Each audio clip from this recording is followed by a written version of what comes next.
Вы смотрите новости Татарстана. В студии Алексей Калиничев. Здравствуйте. Вначале вкратце о главных темах выпуска. Новая партия, лист ожидания и вопрос о халяль. Это первый такой необычный запрос. Как в республике проходит вакцинация от коронавируса, узнал Дмитрий Аринин. 750 томов и неделя на оглашение приговора. Но почему один уходит на условно, а другой уходит в тюрьму? Кто? Вы мне можете объяснить? Почему наказание для главы фирмы «Фон» устроило не всех, выяснила Юлия Гоголева. В приоритете подростки. В отсутствии диалога возникает вакуум, который быстро заполняется альтернативными взглядами. Какие вызовы сегодня стоят перед Министерством молодежи республики, расскажет Рамиль Галиулян. Нападение на улице. Если под пальто не было бы, у меня вообще без ног осталось бы я. Пути решения проблемы с бродячими собаками искал Салават Мухаммадулян. Татарстан в ожидании метели. В ближайшие часы обещает сильный снег и ветер, гололед и снежные заносы. Штормило республику и накануне из-за снегопада и гололедицы на дорогах с 9 часов вечера воскресенья и до часу ночи. Для рейсовых автобусов и больших грузов была закрыта часть федеральных трасс. Порывистый ветер местами достигал 23 метров в секунду. Как сообщает Миндортранс, на автомобильных дорогах регионального значения работали более 300 единиц снегоуборочной техники. Израсходовано почти 3000 тонн песко-соляной смеси. В Казани за вторую и третью декады января выпало 1,5-месячной нормы осадков. За минувшую неделю в травмпункты с ушибами и переломами обратились 85 граждан. По сводке ГИБДД за прошедшие выходные зарегистрировано более 200 ДТП. Из них 8 с пострадавшими. Осторожными нужно быть и сегодня, и в ближайшие дни. Пожалуй, 5 февраля, конец недели, суббота-воскресенье, самое будет неприятность в том, ожидает, что эти понижение температуры и ожидаются осадки достаточно, так сказать, большие, интенсивные и в виде снега. А затем могут быть и метели, поскольку это все-таки зимний период, ветра будут как раз преобладать северное направление. В республике полным ходом идет вакцинация. Прививки сделали уже свыше 13 тысяч татарстанцев. Сегодня в поликлинике республики доставили вторую партию вакцины «Спутник Ви». На неделе ждут еще поставок. Когда в Татарстан прибудет «Эпивак Корона» и соответствует ли вакцина стандартам халяль, узнал Дмитрий Аринин. Полным ходом разворачивается вакцинация. Так, на сегодня спутником ВИ в республике привились более 13 тысяч человек. Из них каждый пятый получил вторую дозу. На днях в Татарстан пришла очередная партия почти из 19 тысяч ампул. Как отмечают в Минздраве, татарстанцы активно записываются на прививки. Порой эти заявки попадают в так называемый лист ожидания. И это нормально, говорят в Минздраве. Просим не беспокоиться, если появляется такое загадочное слово, как лист ожидания. Это нормально. Этот лист ожидания, по мере того, как вакцина приходит, очень интенсивно начинает у нас,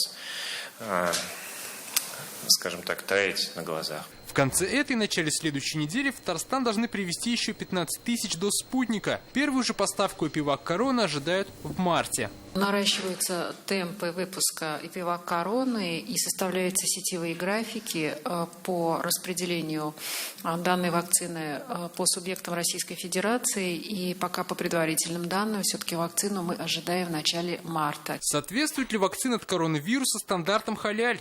Такой запрос разработчикам накануне адресовал Комитет по стандартам халяль при Думе Республики. По канонам ислама запрещены компоненты из свинины, мяса хищных животных и алкоголя. Это первый такой необычный запрос в части проверки вакцины на халяль. Ответ – это чисто компетенция того предприятия, изготовителя и той организации, которая данную вакцину разработала. Как будет опубликован официальный ответ, соответственно, мы его увидим. И как ответили в центре имени Гамалея, какие-либо компоненты человеческого происхождения в вакцине отсутствуют. Так же, как сообщили в Роспотребнадзоре, с начала учебного года в образовательных учреждениях республики выявили около 400 очагов заболеваний ковидом. Под наблюдением до 6 февраля остаются 28. Дмитрий Аринин, Данил Филатов, ТНВ, Казань. В Татарстане за сутки подтверждено 8 случаев смерти от коронавируса. Это мужчины в возрасте от 61 до 85 лет. Таким образом, по данным оперативного штаба, от ковид скончались 273 татарстанца. Всего же в республике за минувшие сутки зафиксировано 86 новых случаев коронавируса. В России 17 648 заразившихся. В Москве 2037. В Санкт-Петербурге 1842 человека. В Нижегородской области 468. Почти не изменилось количество заболевших у наших соседей. В Самарской области 305 человек, в Ульяновской 179, в Башкортостане 165, в Чувашии 86, в Мари-Эл 43. Волонтерскому штабу Казани нужна поддержка. Сегодня в городе задействовано 300 неравнодушных. Каждый день они доставляют лекарства больным коронавирусом. Сейчас из-за того, что Татарстан возвращается к обычному ритму жизни, свободных рук с каждым днем становится все меньше. Куда обратиться, если хочешь помочь? И в запасе есть пара свободных часов, расскажет Илья Хайрудинова. Добрый день. Как дела? Хорошо, у тебя как? Все отлично. Что у нас сегодня? Список дел вот уже 4 месяца не меняется. Доставить лекарства ковид-больным. Волонтерский штаб Московского района базируется в здании местной администрации. Под их крылом 16 тысяч человек. Это те, кто прикреплен к 16-й горбольнице и госпиталю ветеранов войн. Все, заберу. Да, вот берешь и забери. Сейчас штаб держится за счет сотрудников администрации. Тем, кто спешит на помощь нужна самим.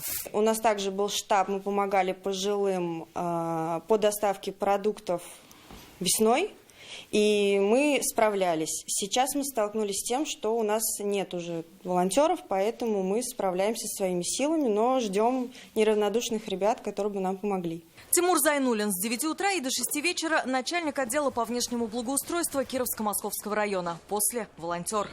Здравствуйте, Геннадий Михайлович. Это волонтеры принесли лекарства.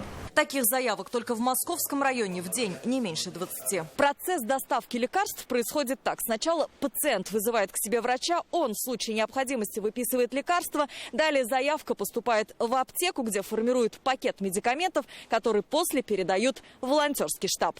Передают лекарства бесконтактно. Волонтер оставляет пакет на ручке двери, делает фото, вся информация в базе штаба. Вчера была врач и написала все лекарства, которые мне предстоит в ближайшее время принимать. Из них 2 позиции из 16-й аптеки доставляют волонтеры. Это пожилые люди в основном, у них температура, нет сил самим сходить в аптеки. И это маленькая часть, которой мы можем внести свой вклад в борьбу с коронавирусом. Сейчас в Казани около 300 волонтеров. Присоединиться к ним можно всем совершеннолетним. Для этого нужно обратиться в Комитет по делам детей и молодежи.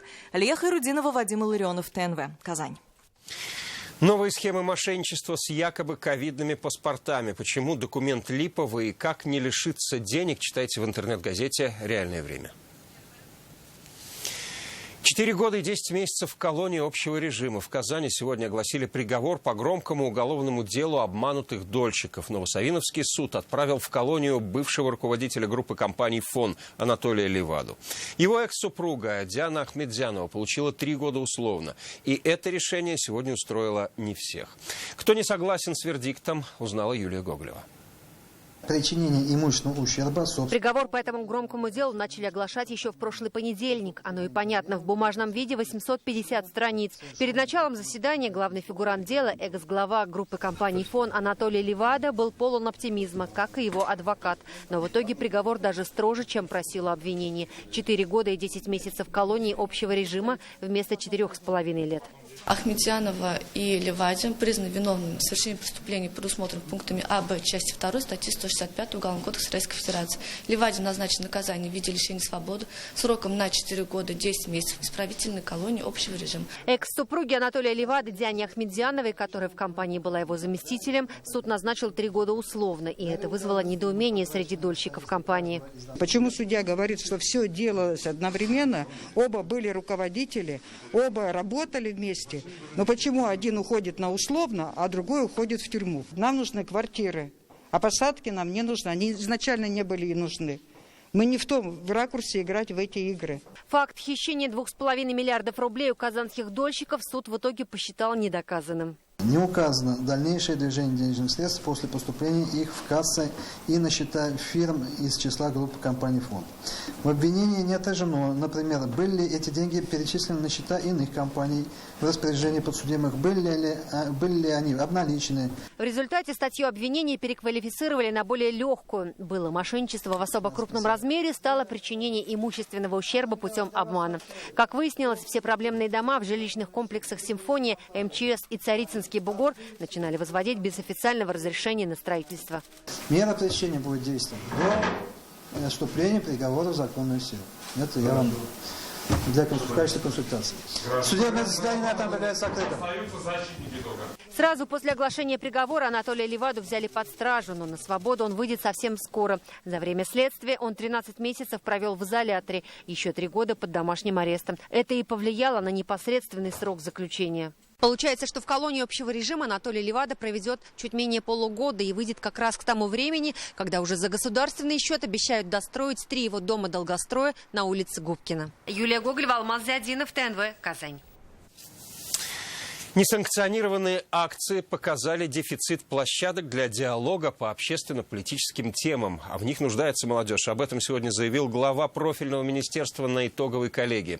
Дамир Фаттахов добавил, уже имеющиеся площадки нужно сделать более доступными и открытыми для так называемого поколения Z. Как в Татарстане будут учить интернет-гигиене и для чего собираются запустить единый телефон доверия, расскажет Рамиль Галиуллин. Запрос, с которым молодежь вышла, имеет другую природу. Запрос на публичный диалог по любым вопросам. С первых слов к главной теме. Дамир Фаттахов, который накануне встречался с участниками несанкционированных акций, отметил, события последних 2 недель обнажили серьезную проблему – дефицит площадок для диалога с молодежью. В отсутствии диалога возникает вакуум, который быстро заполняется альтернативными взглядами, повесткой и людьми. Для этого используются каналы коммуникации, где мы недостаточно эффективны. Что мы сейчас с вами наблюдаем на примере и социальных сетей, и Инстаграма, и особенно ТикТока. Одна из задач, которую ставит в этой связи перед собой министерство – сделать уже имеющиеся площадки более доступными, классными и открытыми. Это должно быть местом столкновения позиций, но никак не людей. Приоритетом в работе в этом году станут именно подростки. Как отмечает министр, это поколение Z очень яркое и своеобразное. Порой могут быть импульсивные и не готовы к критике, но ценят диалог и честность, остро реагируют на проявления несправедливости и готовы публично выражать свое мнение как в онлайне, так и в офлайне. На помощь молодежи и подросткам проект «Цифровая гигиена». Он научит критически подходить к тому, что размещается в сети, и не поддаваться на эмоции. Кроме того, создадут единый телефон доверия, чтобы психологическую помощь могли получить подростки даже в отдаленных районах. Сегодня важно создать условия для самореализации молодежи по всей республике. Такую задачу поставил Алексей Песошин. Крайне важно работать со всеми категориями молодежи, дать возможность проявить себя, воплотить свои идеи в жизнь, добиться успеха. Поэтому главным приоритетом молодежной политики должна оставаться работа по созданию условий для самореализации. Возможностей для самореализации много. Тому подтверждение – добровольческое движение в республике. Когда пандемия объединила тысячи ребят, а Татарстан стал регионом добрых дел. В республике Татарстан однозначно проявил себя как очень активная. И в рамках акции «Мы вместе» из 119 тысяч волонтеров в целом по стране 6,7 тысяч волонтеров это были волонтеры из Республики Татарстан. В этом году Татарстан может стать базовым регионом для разработки долгожданной федеральной программы «Молодежь России». Рамиль Галиуллин, Вадим Ларионов, ТНВ, Казань. С 1 февраля в республике увеличены некоторые социальные выплаты почти на 5%. Об этом сообщает Татарстанское отделение Пенсионного фонда России. Вместо ожидаемых 3,7% они проиндексированы на 4,9%. Размер индексации, сообщает ведомство, определен исходя из уровня инфляции за прошлый год. Повышение коснется получателей ежемесячных денежных выплат. Это более чем 327 791 житель Татарстана. К ним относятся инвалиды, ветераны боевых действий, люди, которые подверглись радиации, герои Советского Союза и России, герои социалистического труда и некоторые другие граждане. Казанские ветеринары за год вакцинировали от бешенства больше 17 тысяч бродячих кошек и собак. Это на 10% больше, чем в 2019-м.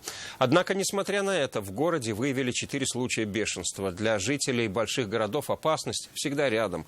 В некоторых дворах Казани стаи псов живут по несколько лет и нападают на прохожих. Почему бездомные животные продолжают держать в страхе целые улицы, разбирался Салават Мухаммадуллин. Ближе к ним не подойти. Этих бродяг взрослые стараются обходить стороной. Отпускать детей одних на прогулку во дворе Восстания 101 вообще не принято. До 15 штук стаи терроризируют третий год населения здесь. Живут здесь вот на вот этой площадке строительной. Ну, постоянно лают, их тут целая куча. Бродячих прям? Да. А сколько, на ваш взгляд, примерно? Ну, штук 15, наверное, точно есть.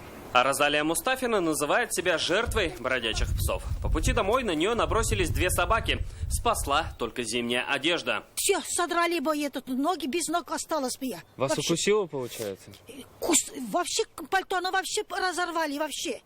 Если бы пальто не было бы, у меня вообще без ног осталось бы я. Жители не раз обращались в службы отлова. Животных забирают, вакцинируют, чипируют и возвращают. Все эти желтые чипы как раз свидетельство тому. Отловом собак в столице занимается только одна компания. Выезжает по заявкам жителей по телефону и по жалобам в народный контроль. В прошлом году отловлено 17 тысяч собак и кошек. Всем им сделаны прививки. Организовано более 300 выездов ветеринарных специалистов в жилые массивы для проведения профилактических мероприятий, вакцинации, обработок, дезинфекций.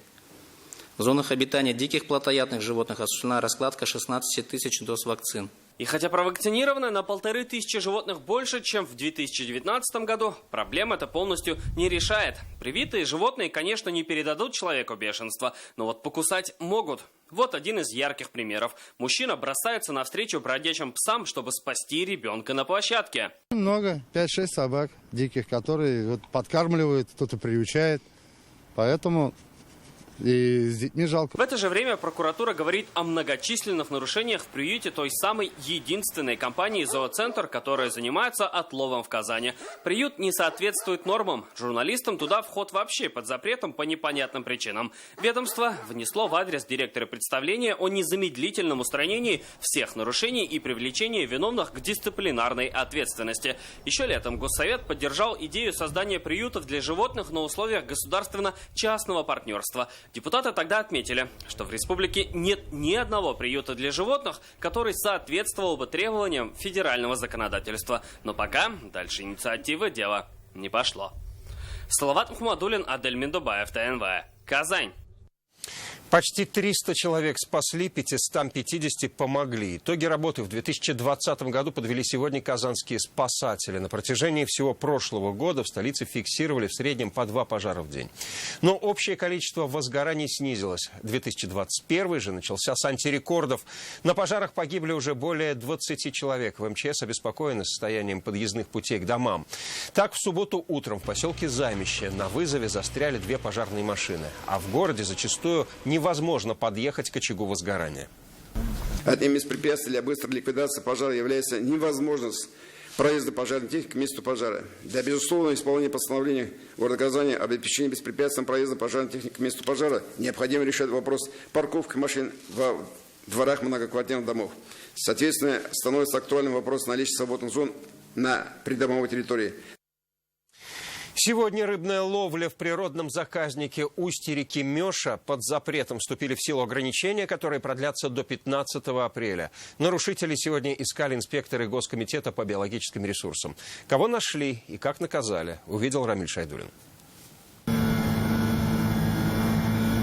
Это устье реки Мёша. Уже 3-й год здесь с февраля по апрель запрещена рыбалка. Все дело в том, что в конце зимы уровень воды водохранилища понижает, чтобы не было половодья. Рыба же в это время готовится к нересту и становится легкой добычей для рыбаков.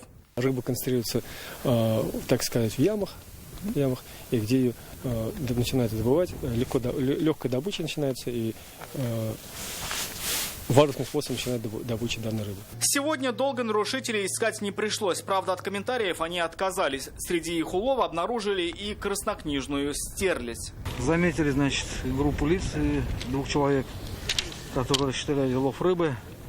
Подъехали при проверке выловленной рыбы было обнаружено 1 экземпляр стерляди.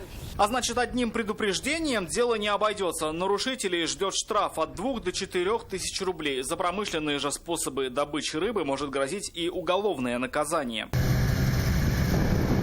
Только за время этого рейда выявили сразу несколько нарушителей. Хотя инспекторы говорят, в последнее время браконьеров все же стало меньше. Раньше устье Меши пользовалось огромной популярностью и ловили здесь вообще баграми. Ровно 3 года назад для сохранения и воспроизводства водных биологических ресурсов здесь был создан природный заказник. И сейчас сотрудники ГИМС, полиция и добровольцы постоянно патрулируют эту территорию. В том числе с применением квадрокоптера. Вот сейчас мы увидим специальный химический стресс.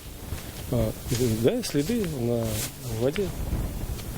Также у нас есть помощники, добровольцы, которые нам сообщают о всех негативных явлениях, которые происходят у нас на воде.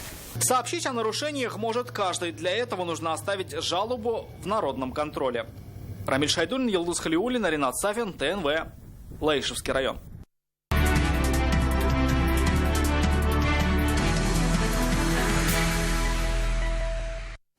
Высокая награда за высокое искусство. Рустам Минниханов вручил орден дружбы главному дирижеру Татарского академического театра оперы и балета имени Мусы Джалиля Ринату Салаватову.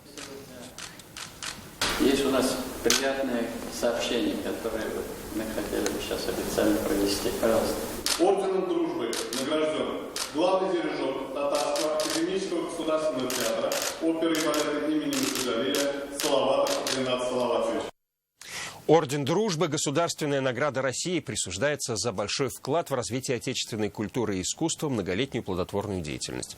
Ринат Салаватов – бессменный дирижер Татарского театра оперы и балета уже почти 20 лет. Хотя родился в Казахстане, а позже был пианистом и дирижером в Германии, Англии и Америке, именно Татарстан называет своим вторым домом. Сегодня вместе с Рустамом Миннихановым они обсудили вопросы продвижения татарского национального оперного балетного репертуара на мировой сцене. И сегодня в Казани дан старт международному оперному фестивалю имени Федора Шаляпина. Проходит он традиционно в оперном театре. И это 39-й сезон. Сегодня открытие. На сцене звучит концертное исполнение оперы «Пьяцца» Руджеро Леонкавалло. Сам фестиваль продлится до 27 февраля. И сейчас в Театре оперы и балета находится наша коллега Алия Хайрудинова. Алия, чем еще порадует фестивальная афиша Шаляпинского? Добрый вечер, Алексей. Начнем, конечно же, с афиш. В этом году они пестрят. 1 татарская, 2 русские и 8 итальянских опер прозвучат в исполнении лучших голосов России. Среди них и наша землячка Альбина Шагимуратова. Пока она еще не в Казани. Ее ожидают 8 февраля. Что касается зарубежных исполнителей, в этом году, к сожалению, мы их не услышим. И все связано с большими сложностями при пересечении границ. Да, к сожалению, пандемия повлияла и на Шаляпинский фестиваль. К примеру, сегодня зрительный зал наполнен лишь на 60%, и это впервые за все 39 сезонов. Сегодня действительно открыли фестиваль оперы «Паяцци». Все действие происходит в небольшой итальянской деревушке, и там разворачиваются целые любовные баталии. Предлагаю посмотреть фрагмент.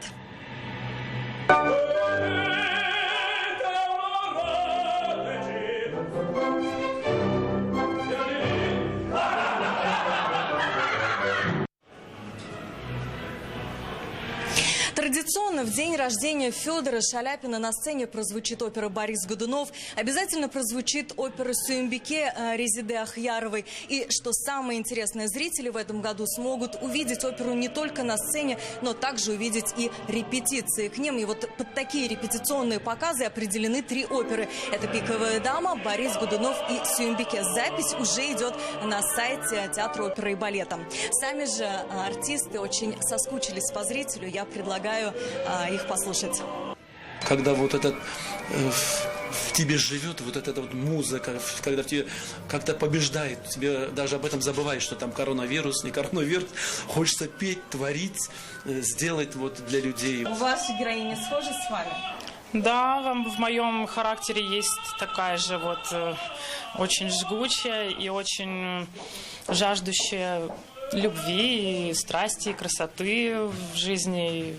Да, я умею тоже так же показать характер. Итальянцы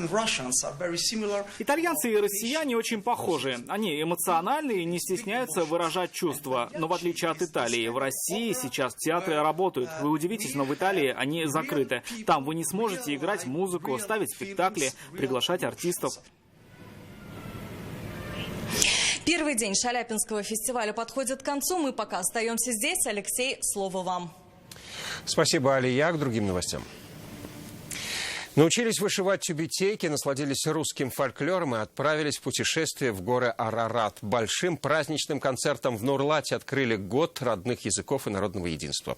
В районе сейчас проживают представители 17 национальностей. Как они сохраняют традиции своего народа и живут в единстве, расскажет Вероника Гайнудинова.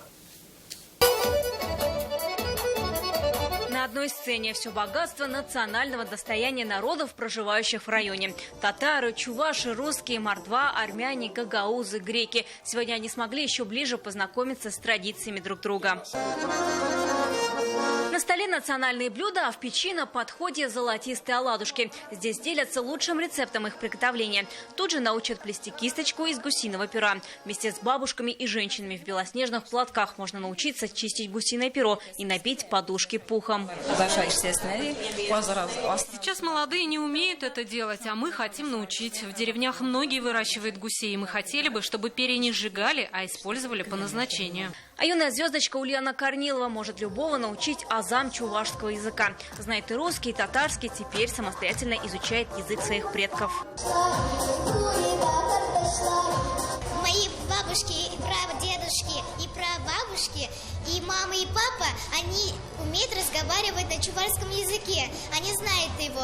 Но я хочу тоже разговаривать на чувашском языке, как они. Поэтому я сама учусь по словарю.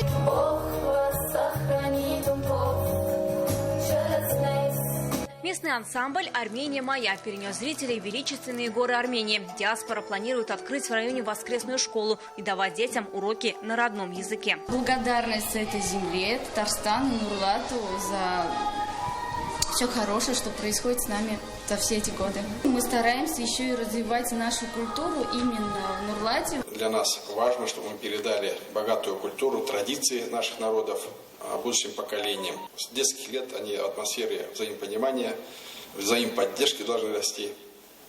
И, конечно, тогда у них будут возможности добиться больших результатов в жизни. 2021 президентом республики объявлен годом родных языков и народного единства. В Татарстане сейчас проживают представители 173 национальностей. В этом году у каждого из них будет возможность еще ярче представить свои традиции и культуру.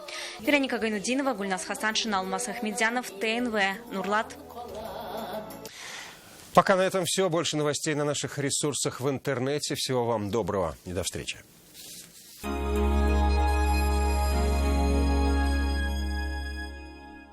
Жилой комплекс «Уникум» – это ваше собственное жилье в IT-городе Иннополис от 3 миллионов 900 тысяч рублей. Экологически чистый район с современной развитой инфраструктурой. Детский сад, лицей, университет, горнолыжный комплекс и спортивно-развлекательный центр ждут вас. Осталось меньше 50 квартир. Бронируйте 556 59. И вы скажете «Я вижу». Лазерная коррекция зрения LASIK 14 900 рублей. Фемто-LASIK 48 тысяч рублей. Клиника «Третий глаз». «Шевроле» от 649 900 рублей. «Авто-1» 470. Не зевай! Удобряй! Комплекс удобрений для рассады «Джой». Гарантия качественного и богатого урожая. Спрашивайте в магазинах своего города и на сайте joy-magazine.ru. Спешите видеть в Казанском цирке с 29 января по 28 февраля долгожданное шоу слонов и магия цирка.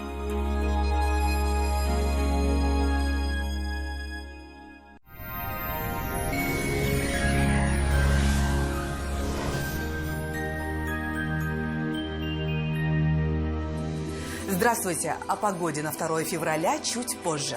Не откладывайте заказ в вашей новой кухне. Закажите ее в рассрочку в Данил Мастер.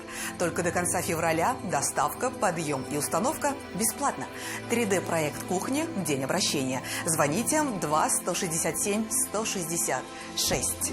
По данным сервиса Яндекс.Погода, во вторник на юго-востоке в Бугульме, Вавлах, Азнакаево ожидаются сильные снегопады ночью. Утром продолжатся, а днем снег снега станет меньше. Температура воздуха около нуля. Снежная ночь ожидается и в Нижнекамске, Набережных Челнах, Елабуге. Днем уже без осадков, станет прохладнее, -5.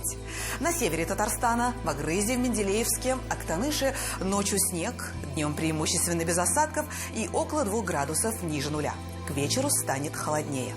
Снега будет более чем достаточно в ночные и утренние часы в Арске, в Кукмаре, Балтасе. Днем осадки прекратятся, температура постепенно начнет понижаться. Февраль вьюговей, так издревле называли 3-й зимний месяц. И он буквально с первых дней ворвался метелями и порывистым ветром. Синоптики обещают снегопад и на юго-западе республики. Ночью местами метель, столбики термометров покажут -5. В центральных районах, в Чистополе, в Альметьевске, Мамадыше облачно и снежно. Ночью и утром. Днем осадки прекратятся и станет прохладнее. И еще одна интересная информация. Избавьтесь от варикоза навсегда. Быстро и без боли. В клинике лазерной хирургии варикоза нет на Достоевского. Вздувшиеся вены, отеки, тяжесть в ногах – это признак варикоза. Образование тромбов – его грозное осложнение. Но решение есть. В клинике варикоза нет на Достоевского акция. Скидка на лазерное лечение до 20%. 212 20 40. Во вторник в Казани будет облачно, ночью и утром обильные снегопады. Днем же преимущественно без осадков.